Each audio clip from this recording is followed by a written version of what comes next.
बिस्मिल्लाहिर्रहमानिर्रहीम। Dear students, आज का हमारा लेक्चर है अबाउट ट्रांसफार्मर। जानते होंगे ट्रांसफार्मर आपके गली वगैरह मोहल्लों में लगे हुए होते हैं, तो हम भी डिस्क्राइब करते हैं थोड़ा बहुत, लेकिन उससे ट्रांसफार्मर को डिस्क्राइब करने से पहले, इसको एक्सप्लेन करने से पहले बेटा आप लोगों को म्यूचुअल इंडक्शन फिनोमेना का पता है? आप लोग म्यूचुअल इंडक्शन फिनोमेना कैसे कहते थे?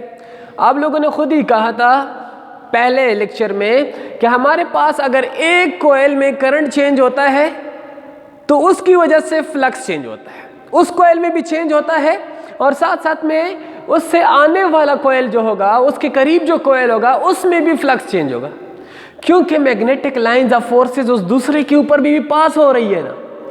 तो जब उसके ऊपर पास होगी, अगर यहाँ पे फील्ड लाइन चेंज होगी तो उसके ऊपर भी चेंज हो जाएंगी। सो इट मीन्स दैट कि अगर प्राइमरी एक कॉइल जो है हमारे पास, उसमें करंट में चेंज आ जाए तो उसकी वजह से साइड पे दूसरा कॉइल जो लगा हुआ होता है उसके फ्लक्स में भी चेंज आएगा। अब जब उसके फ्लक्स में चेंज आएगा तो बेटा उससे क्या पैदा होगा? उससे ईएमएफ पैदा होगा ना। सो इट मीन्स दैट यही फिनोमेना जिसमें प्राइमरी कॉइल में करंट चेंज होने से सेकेंडरी कॉइल में ईएमएफ पैदा होता है, इस फिनोमेना का नाम हमने रखा था म्यूचुअल इंडक्शन। बेटा एक सेल्फ इंडक्शन होता है। सेल्फ इंडक्शन का मतलब कि उस कॉइल के अंदर जो फ्लक्स चेंज होता है जिसमें करंट चेंज हो, लेकिन अगर जिस कॉइल में करंट चेंज हो उसकी वजह से दूसरे कॉइल में फ्लक्स चेंज होता है, उसका नाम फिर म्यूचुअल इंडक्शन होता है। ठीक है बेटा। अब यहाँ पे सबसे पहले हम डिस्कस करते हैं ट्रांसफार्मर होता क्या है। बेटा ये एक ऐसा इलेक्ट्रिकल डिवाइस होता है जो कि अल्टरनेटिंग लो वोल्टेज को हाई में कन्वर्ट करता है और या हाई वोल्टेज को लो में कन्वर्ट करता है। सो दोनों जगहों पे हाई हाई लिखा है या ठीक है? अच्छा, लो वोल्टेज ठीक है, लो को हाई में और हाई को लो में कन्वर्ट करता है। मैंने एक बात इंपॉर्टेंट यहाँ पे की ये है कि अल्टरनेटिंग अब इससे पहले के लेक्चर में देखे अल्टरनेटिंग ईएमएफ का पैदा होना। बेटा यहाँ पे हमारे पास क्या है? अल्टरनेटिंग वोल्टेज की बात हो रही है। अगर डीसी होगी तो वो नहीं होगा, क्योंकि डीसी में करंट चेंजेस नहीं होती। जब करंट चेंजेस नहीं होती तो हमारे पास फ्लक्स चेंज हो सकता है? फिर नहीं हो सकता ना। तो ये डीसी वोल्टेज या डीसी फॉर्म को लो या हाई में कन्वर्ट नहीं कर सकता, अलबत्ता एसी को क्या करता है? कन्वर्ट कर रहा होता है। हम इसीलिए लेते हैं कि अल्टरनेटिंग लो वोल्टेज को हाई में कन्वर्ट करता है और हाई को क्या करता है? लो में कन्वर्ट कर रहा होता है। ऐसा इलेक्ट्रिकल डिवाइस क्या कहलाएगा बेटा? ट्रांसफार्मर कहलाएगा। ठीक है। अब बात आती है प्रिंसिपल के ऊपर। इसके उसूल क्या है बेटा? It is based on the phenomena of mutual induction. Mutual induction phenomena मैंने अभी दोहरा दिया कि आपके पास अगर एक कॉइल में, मतलब ये एक कॉइल है, इसमें करंट के चेंज होने से इस दूसरे कॉइल में हमारे पास ईएमएफ पैदा हो जाता है। इस फिनोमेना का नाम क्या होता है? Mutual induction. ठीक है। अब बात आती है थोड़ी सी कंस्ट्रक्शन के ऊपर। तो कंस्ट्रक्शन में कहते हैं कि it consist on the following parts. बेटा सबसे पहले एक आयरन कोर। बेटा ये आयरन के बने हुए स्मॉल शीट्स है ठीक है, बहुत सारे, और इनसे ये क्या बना दिया? एक बड़ा कोर बना दिया है। ठीक है, इसको आयरन कोर कहा जाता है। बेटा उसके बाद टू कॉइल्स, ये देखें, ये एक वायर इस आयरन कोर के ऊपर बेटा घुमा दिया है, यहाँ पे अलग और यहाँ पे अलग। इंसुलेटेड वायर एक दूसरे से बेटा एक दूसरे के साथ टच नहीं होना चाहिए, ऐसा वायर हमने घुमा दिया बेटा। अच्छा, तो अब क्या हुआ कि हमारे पास ये एक कॉइल बन गया और ये दूसरा कॉइल बन गया। बेटा ये कॉइल जिसके साथ बैटरी अटैच है, इसका नाम है प्राइमरी कॉइल। क्या नाम है? Primary coil. और ये कॉइल जिसके साथ जो बाहर के सर्किट के साथ लगा हुआ होगा, जहां बाहर बिजली जाएगी, उसको कहते हैं सेकेंडरी कॉइल। ठीक है। तो लिहाजा ये कौन सा हो गया? प्राइमरी, और ये कौन सा हो गया? सेकेंडरी। ये कौन सा हो गया? प्राइमरी, और ये कौन सा हो गया? Secondary coil. ये दो कॉइल्स हो गए। उसके बाद बेटा वोल्टेज सोर्स। वोल्टेज सोर्स, ये जो मैंने इस तरह का फॉर्म दिया, ये बेटा सिंबल है एसी का। किसका सिंबल है? एसी का। मतलब यहाँ पे देखें अगेन एसी का, तो हमने कहा था ना कि हमारे पास ये क्या करता है, एसी को कन्वर्ट कर रहा होता है, अल्टरनेटिंग वोल्टेज को कन्वर्ट कर सकता है। अल्टरनेटिंग वोल्टेज को क्या कर सकता है, लो को हाई, हाई को लो कर सकता है, क्योंकि अल्टरनेटिंग फॉर्म में हमारे पास क्या होती है, वोल्टेज इस चेंज हो रही होती है, ईएमएफ अल्टरनेटिंग होता है और इससे करंट पैदा होती है, वो भी एसी पैदा होती है। सो उसमें म्यूचुअल इंडक्शन फिनोमेना होता है। ठीक है बेटा। अच्छा, अब कंस्ट्रक्शन के बाद बेटा थोड़ा सा इस चीज़ को हम देखेंगे कि थोड़ा इसके स्टेप अप होना, स्टेप डाउन होना, इसके दो किस्में हैं। एक ये, इसको कहते हैं step up transformer. Step up नाम से जाहिर है ना, स्टेप अप, इसका मतलब ये कि अगर हम कह रहे हैं it is two types, number 1 step up transformer और नंबर 2 स्टेप डाउन ट्रांसफार्मर। अब बेटा इसके टाइप्स को हम जरा स्टडी करते हैं कि टाइप्स हमारे पास कैसे दो हैं। स्टेप अप कौन सा होता है बेटा, वो ट्रांसफार्मर जिसको हम लो वोल्टेज देते हैं। मैंने यहाँ पे दो बातें लिखी है ना, low voltage into high voltage. तो बेटा जो ट्रांसफार्मर लो वोल्टेज को हाई वोल्टेज में कन्वर्ट कर जाता है, ऐसे ट्रांसफार्मर को कहते हैं स्टेप अप। देखो इसने इंक्रीज कर दिया, थोड़ा मिला ज्यादा दिया, इसको कहते हैं स्टेप अप ट्रांसफार्मर। ठीक है। अब दूसरा किस्म का ट्रांसफार्मर, उसको कहते हैं step down transformer. Step down transformer में देखें, इसमें हमारे पास क्या होगा, हम ज्यादा देते हैं, ज्यादा वोल्टेज दे देते हैं और ये क्या देता है, उसको रिड्यूस कर लेता है, हमें कम वोल्टेज दे देता है। तो हम ऐसे ट्रांसफार्मर को कहते हैं स्टेप डाउन। ये क्या करता है, रिड्यूस कर लेता है वोल्टेज को। वो ट्रांसफार्मर जिसको ज्यादा कम वोल्टेज मिलता है और वो ज्यादा वोल्टेज हमें दे रहा होता है, उसको कहते हैं स्टेप अप ट्रांसफार्मर। और वो वोल्टेज जिसको ज्यादा वोल्टेज मिलके कम हमें दे रहा होता है, उसको कहते हैं स्टेप डाउन ट्रांसफार्मर। अब ये कहाँ लगा दिया जाता है और ये कहाँ लगाया जाता है बेटा, ये पावर प्लांट में लगा दिया जाता है, जहाँ पे तकरीबन 13,000 वोल्ट जो बिजली पैदा होती है उसको 5 लाख तक हम बढ़ा सकते हैं। और वहाँ पे 40:1 का हिसाब होता है ऐसे ट्रांसफार्मर का। सो मीन दैट के ये वो ट्रांसफार्मर होते हैं जो कि पावर प्लांट में लगाए जाते हैं। और उसके बाद स्टेप डाउन की बात करते हैं तो ये हमारे पास ये मोहल्लों वगैरह कस्बों में या जो बाकी स्टेशन जो नॉर्मल होते हैं बेटा, ये हमारे पास ये ग्रिलो फार्म में जो हमारे गाँव वगैरह में होते हैं, ये वो वाला ट्रांसफार्मर है। उसको ज़्यादा बिजली आ जाती है, ये इसको कन्वर्ट करके क्या करता है लो में, तो 220-240 तक हमें दे रहा होता है। ठीक है। इसको खुद फॉर एग्जांपल ज़्यादा आ जाती है, कोई से 11,000 या जितने भी है, इसको ये क्या करता है कम करता है। ठीक है, 240 तक। तो ये बेटा स्टेप अप और स्टेप डाउन की बात हो गई। अब हमें थोड़ा सा ये चीज़ स्टडी करना है कि ये देखिए यहाँ पे टर्न्स, इसको कहते हैं नंबर ऑफ टर्न्स। यहाँ पे देखिए बहुत ज़्यादा है। सिमिलरली यहाँ पे देखिए प्राइमरी कोयल जो है, इसका नाम प्राइमरी कोयल है। ठीक है, कौन सा कोयल, प्राइमरी। और ये जो बेटा दूसरा ये वाला होता है, इसको सेकेंडरी कोयल कहा जाता है, सेकेंडरी कोयल। एक हो गया प्राइमरी और दूसरा हो गया सेकेंडरी। सिमिलरली ये प्राइमरी और ये सेकेंडरी। ठीक है बेटा। अच्छा, अब देखें इसको, जब हम इसकी बात करें या इधर ही से बात करते हैं, ये क्या कहलाते हैं, नंबर ऑफ टर्न्स। इसको कहते हैं NP, number of turns of the primary कोयल।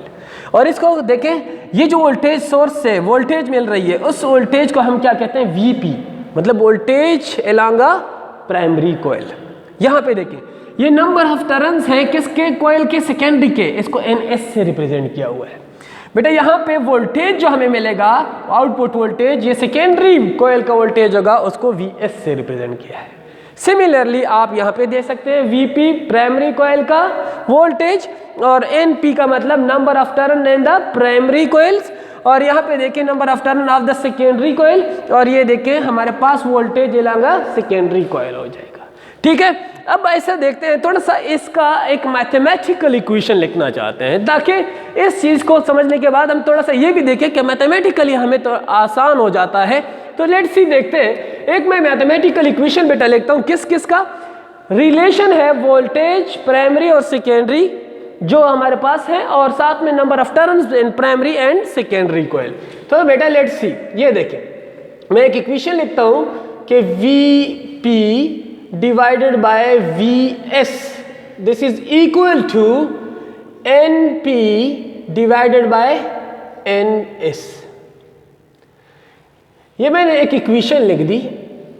इस इक्वेशन में अगर आप देखें तो हमारे पास प्राइमरी कॉइल जो वोल्टेज है, इसका मतलब नंबर ऑफ टर्न्स के साथ वो डायरेक्टली रिलेटेड है और ये आपस में डायरेक्टली रिलेटेड है। हम यूँ लिखते हैं, हम इसको ऐसा कह सकते हैं कि जो रेशो होती है हमारे पास प्राइमरी कॉइल और सेकेंडरी कॉइल के वोल्टेज की जो रेशो आएगी हमारे पास, it is equal to what? It is equal to the number of turns of the primary and secondary coil.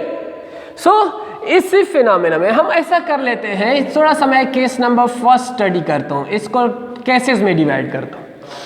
बेटा केसेस में ऐसे डिवाइड कर रहा हूँ कि मैं यूँ कहता हूँ कि अगर हमारे पास case number first, if NPS greater than NS। पहले मैंने कौन सा बनाया? स्टेप डाउन बनाया है। तो बेटा मैं पहले ऐसा कर लेता हूँ कि लिखता हूँ कि NS is greater than NP। अगर नंबर ऑफ टर्न्स जो मेरे पास सेकेंडरी कॉइल है उसमें ज्यादा हो, किससे? प्राइमरी कॉइल से, तो हमारे पास ऐसा नंबर ऑफ टर्न अगर सेकेंडरी कॉइल में ज्यादा हो प्राइमरी कॉइल से, तो फिर इस सिंबल का हम क्या मतलब लेते हैं कि इसका मतलब ये है। इसका मतलब ये हो जाएगा बेटा कि हमारे पास voltage along the secondary coil, number of turns किसके ज्यादा है? सेकेंडरी के ज्यादा है, तो वोल्टेज हमारे पास सेकेंडरी का कहेंगे it is greater than the primary coil voltage. ठीक है, वोल्टेज सेकेंडरी का क्या हुआ? ज्यादा हुआ प्राइमरी से। तो बेटा देख लेते हैं, जब सेकेंडरी का वोल्टेज ज्यादा होता है प्राइमरी से तो इसका मतलब कम मिला, ज्यादा दिया, तो इसको कहते हैं स्टेप अप ट्रांसफार्मर। लिहाजा हम कहते हैं it implies that it has step up transformer. कौन सा ट्रांसफार्मर हो गया?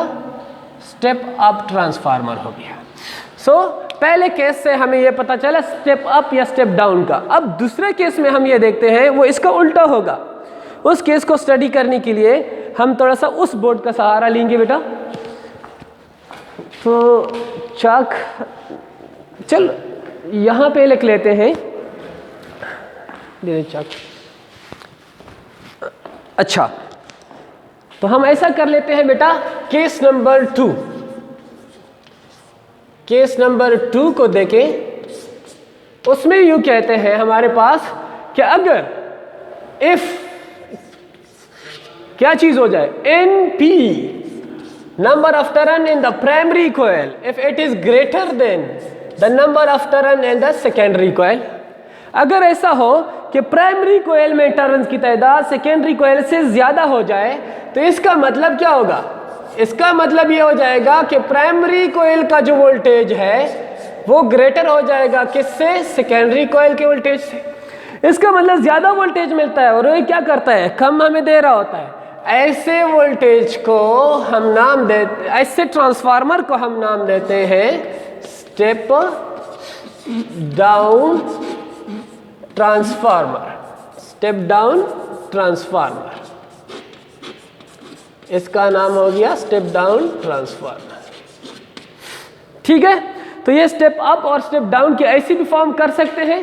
साथ में बेटा एक और रिलेशन जो कि आपके बुक में तो वो नहीं है, लेकिन अगर वो लिख लेंगे तो आप लोगों को बहुत फायदा हो जाएगा उससे। ठीक है, तो वो रिलेशन यूं है कि IP divided by IS, this is equal to NS divided by NP। बेटा आप जरा इस रिलेशन को चेक कर लें।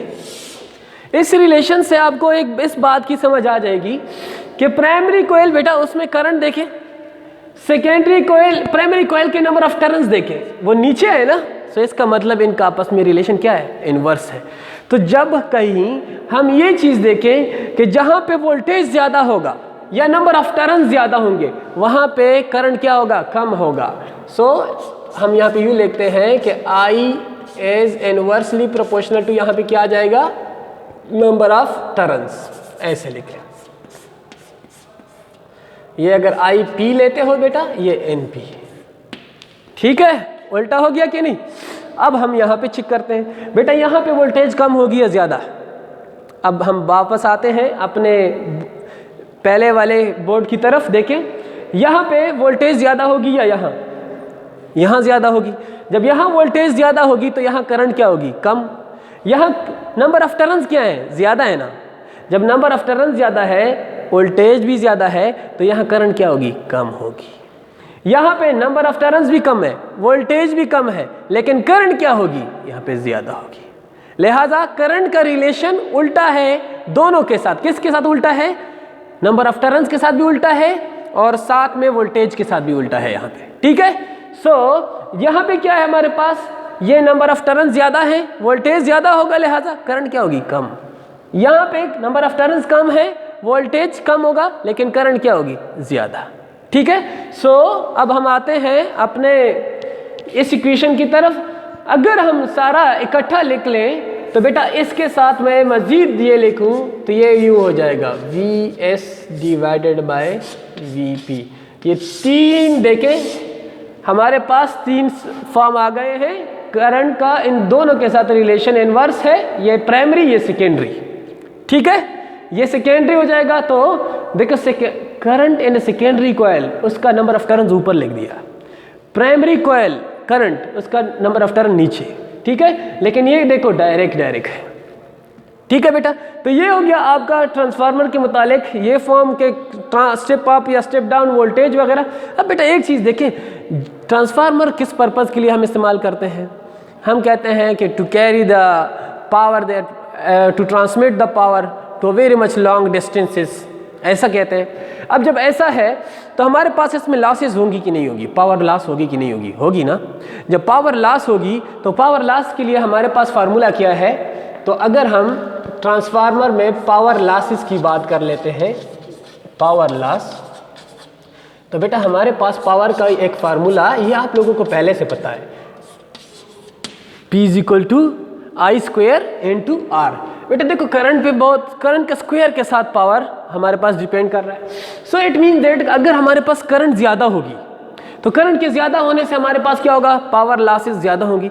इसलिए जब पावर स्टेशन में वहाँ पे हम वोल्टेज बनाते हैं तो बेटा वोल्टेज वहाँ पे बहुत हाई कर रहे होते हैं, क्योंकि वोल्टेज हाई होगा तो करंट कम होगी तो पावर लॉसेस क्या होगी, कम होगी। ठीक है, सो इस पर्पज़ के लिए हम कहते हैं कि पावर लॉस हमारे पास कम हो तो हम ये वाला फॉर्म लगाते हैं। दूसरा ये कि जो ट्रांसफार्मर के जो हमारे पास कोर था वो कोर सॉफ्ट आयरन का बना देते हैं ताकि जल्दी मैग्नेटाइज और डीमैग्नेटाइज हो जाए, वहाँ पे एनर्जी लॉसेस हमारे पास क्या हो, ना हो। ठीक है, इसके अलावा जो कोयल लेते हैं वो कोयल का जो तार होता है उसमें भी बेटा रेजिस्टेंस होती है ना, तो हीट लॉसेस भी हमारे पास हो सकती है। तो उसको इसी वजह से वो सबको रिड्यूस करने के लिए ऐसा वायर इस्तेमाल करेंगे जिसमें हीट लॉसेस कम हो, रेजिस्टेंस कम हो। ठीक है बेटा, थैंक यू वेरी मच। ये आपका चैप्टर ख़त्म हो गया है। Thank you, Allah.